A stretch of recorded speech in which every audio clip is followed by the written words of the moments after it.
All right, what's going on, guys? Dr. Stone, episode 17, 100 Nights and 1,000 Skies. Let's do it!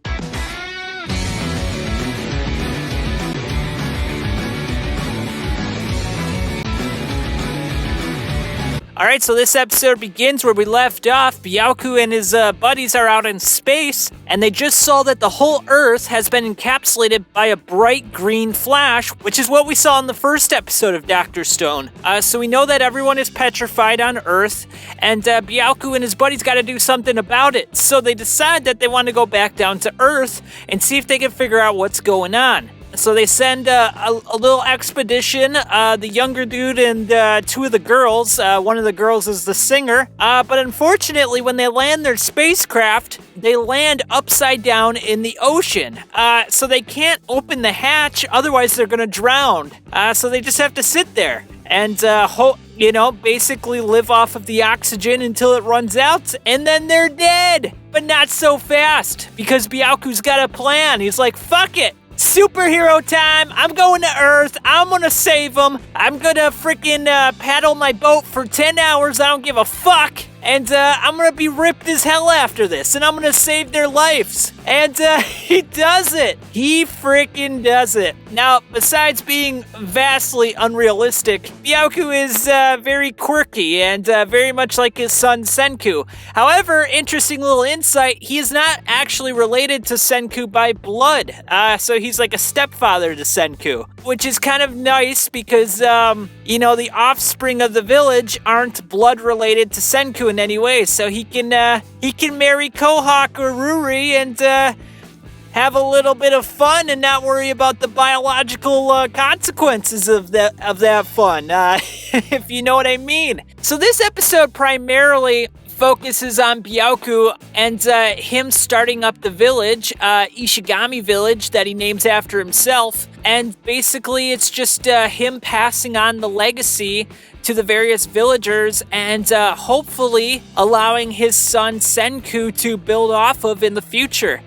He even mentions in the episode, he's like, look, Senku, I had a lot of fun with my life building this village, but you know science a lot better than I do. So, I hope you find this village and I hope you have a lot more fun than I do. I hope you can get back to space. So it's a bit of a touching moment because there's a scene in the episode where Byaku is in his space outfit and he's facing away from Senku. He's facing the light as though he's going into the afterlife. And Senku is being imparted with the knowledge of his stepdad. And now he's got to carry on the legacy and he's got to build on that. So it's a very emotional episode, an episode that's more methodical and slow, and it's a little sparse on character building. It goes more for the tearjerker kind of like, oh, isn't it so sweet? But it doesn't really give you much insight on the characters themselves. And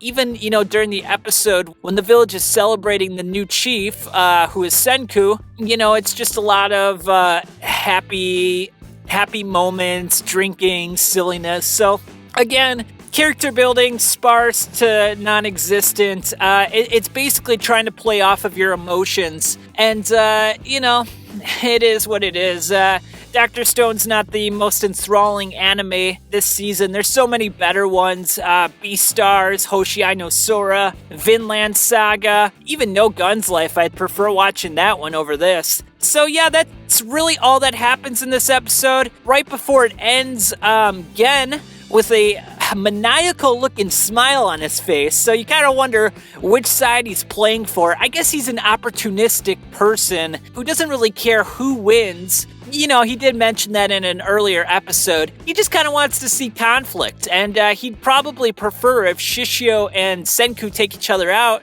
so he can be the leader and most powerful person of the world. So now it seems like we're finally gonna get back to Shishio. I would expect Taiju and Yuzuraha are gonna come back into the fold as well. It would be nice if we get at least one episode where we could see what they were doing this whole time. They're bad characters, but I'd like to see what they're doing, build on the world a little bit. We've been very Senku-centric over the last, 8, 9, 10 episodes. So we'll have to see if Shishio has a personality beyond being an evil genius, and if Taiju is more than just a strong idiot, and if Yuzuraha has a personality whatsoever. I expect, though, my prediction is that we probably won't get those insights. That will more or less get sort of a quote-unquote epic battle between the two, where the factions are fighting each other. I'm sure the various members of the village will all have their own sort of triumphant moment. Kinro, Ginro, Chrome, they'll all sort of win battles in their own unique ways. Like, Chrome will probably, be a man of science, so he'll figure out some intellectual way to beat them. Whereas, like, Ginro will use strength and brute force, and Kinro will probably just get lucky somehow because he's a dunce. So we'll see what happens. The battle is coming up, and all I can say is I hope it's better than the frickin' tournament for the village chief, because that was absolutely awful. But we'll have to wait and see. So until next time, I'll catch you on the flip side.